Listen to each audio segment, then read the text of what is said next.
दोस्तों जैसा कि आपको पता होगा, पुरानी पेंशन को लेकर काफी समय से हमारे देश भर में सरकारी कर्मचारी विरोध कर रहे हैं, लेकिन इसी बीच आज केंद्र सरकार की तरफ से एक बड़ा फैसला लिया गया। अभी मोदी कैबिनेट का लेटेस्ट अपडेट सामने आ रहा। केंद्र सरकार ने अपने कर्मचारियों के लिए एक नई पेंशन स्कीम का ऐलान कर दिया और ये पेंशन स्कीम 1 अप्रैल 2025 से ही लागू हो जाएगी और इसमें सरकार 18.5% तक योगदान भी देगी। दरअसल ये ना ही ओपीएस है ना ही एनपीएस है, बल्कि इसका नाम है यूपीएस। ओपीएस एनपीएस का मतलब तो आप समझ गए होंगे कि old pension scheme, new pension scheme. जो पुरानी पेंशन योजना है, नई पेंशन योजना है, इसको लेकर काफी समय से कंट्रोवर्सी चल रही है सरकार और सरकारी कर्मचारियों के संगठन के बीच, राइट। लेकिन आज इस मुद्दे को लेकर कर्मचारी संगठन और पीएम मोदी के साथ बैठक बातचीत भी हुई। इसी बीच आज मोदी कैबिनेट में एक बड़ा फैसला लिया है। केंद्र सरकार ने अपने कर्मचारियों के लिए यूपीएस स्कीम का ऐलान कर दिया। जैसे ओपीएस एनपीएस का मतलब मैंने आपको समझा दिया, यूपीएस का मतलब है यूनिफाइड पेंशन स्कीम। हिंदी में इसका मतलब है एकीकृत पेंशन योजना। तो अब सरकारी कर्मचारियों के लिए जो ये नई स्कीम का ऐलान किया है, एनपीएस की जगह अब एकीकृत पेंशन योजना होगी। इसमें एक मुख्य नियम और शर्त ये होगी कि 25 साल नौकरी पूरी करने पर ही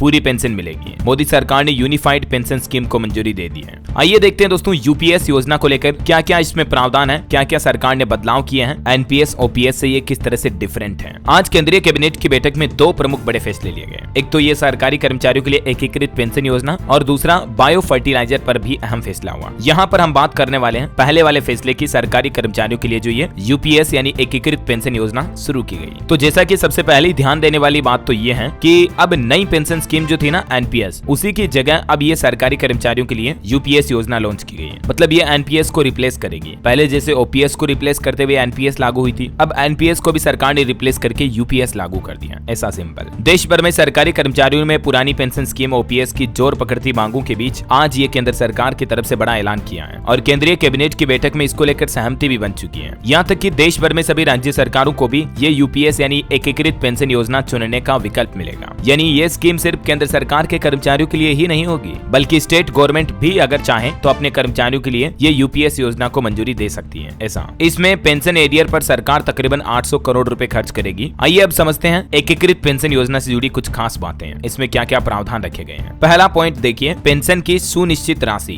जी हाँ, 25 साल की न्यूनतम सेवा के लिए सेवानिवृत्ति से पहले अंतिम 12 महीनों में प्राप्त औसत मूल वेतन का 50% न्यूनतम पेंशन के रूप में दिया जाएगा। ये ओपीएस में जो प्रावधान थे उसमें कुछ बदलाव किए गए हैं, उसका ही मॉडिफाइड वर्जन है यूपीएस। समझ रहे हो। पहले क्या होता था, नौकरी से हटने के बाद भी सरकारी कर्मचारियों को मोटा मोटी लगभग आधी सैलरी मिलती थी। तो इसमें भी वही सीन हो गया। अंतिम 12 महीनों में जो उसकी सैलरी होगी उसका औसत मूल वेतन का 50% न्यूनतम पेंशन के रूप में दिया जाएगा। लेकिन यहाँ ध्यान से समझने वाली बात है मूल वेतन का, क्योंकि कर्मचारियों के वेतन में कई अलग अलग तरह के भत्ते वगैरह भी जुड़े होते हैं मूल वेतन में। समझ रहे हो। अच्छा, दूसरा पॉइंट देखिए आप, 10 वर्ष की सेवा तक या इससे कम सेवा के लिए अनुपातिक राशि पेंशन के रूप में मिलेगी। 25 साल का प्रावधान तो है ही, इसमें एक 10 साल तक का प्रावधान भी है ये। तीसरा पॉइंट, कर्मचारी की मृत्यु होने की स्थिति में तत्काल 60% की दर से पारिवारिक पेंशन सुनिश्चित की जाएगी।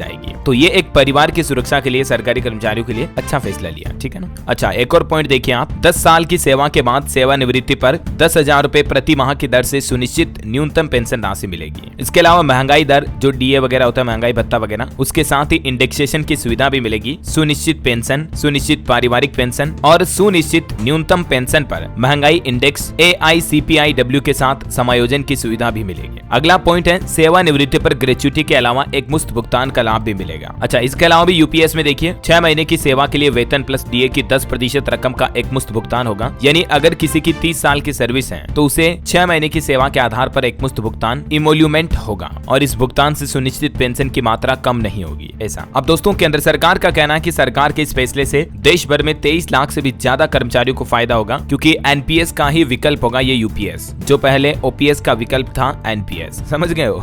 बाकी ये कुछ प्रमुख पॉइंट जो है, कर्मचारी की मौत के बाद उसकी पत्नी को उस 50% का 60% पेंशन दी जाएगी। अभी तक कर्मचारियों ने एक सुनिश्चित रकम की मांग की थी, तो कर्मचारियों को इस सैलरी का 50% अश्योर्ड पेंशन के रूप में मिलेगा। 25 साल तक जिसने सर्विस की है उसे रिटायरमेंट से 12 महीने पहले के वेतन का एवरेज दिया जाएगा और 10 साल से 25 साल की सेवा में उसी हिसाब से पेंशन भी दी जाएगी। बाकी ये न्यूनतम 10,000 रुपए की पेंशन अनिवार्य रूप से मिलेगी। उपरोक्त तीनों बिंदुओं के अंतर्गत महंगाई के आधार पर भी पेंशन दी जाएगी। कर्मचारी को एक लमसम अमाउंट सुपर एनुएशन के तौर पर मिलेगा। तो ये कुल मिलाकर के जिनकी ओपीएस की मांग थी उन कर्मचारियों के लिए मोटा मोटी सरकार ने काफी अच्छे राहत भरे फैसले लिए हैं पेंशन को लेकर, ठीक है। और बाकी यूपीएस योजना से जुड़ी सारी डिटेल मैंने आपको A to Z कांच की तरह क्लियर इन्फॉर्मेशन बता दी। उम्मीद है आपको जरूर जानने भी मिली होगी दोस्तों। और भी अब भी आपके मन में कोई सवाल है, किसी तरह का क्वेश्चन है, डाउट है, तो बेझिझक मुझे नीचे कमेंट करके पूछिएगा, मैं रिप्लाई करने की जरूर कोशिश करूंगा। और भी आपकी क्या राय, क्या सजेशन है कि सरकार को इस यूपीएस में क्या रखना चाहिए, आप अपनी राय भी विचार नीचे कमेंट में लिखिएगा जरूर। और बाकी इस वीडियो को लाइक और शेयर करना, DLS न्यूज चैनल को सब्सक्राइब करके बेल आइकन जरूर दबा देना। ओके, मिलेंगे अगले नेक्स्ट अपडेट में, तब तक के लिए जय हिंद, जय भारत, वंदे मातरम।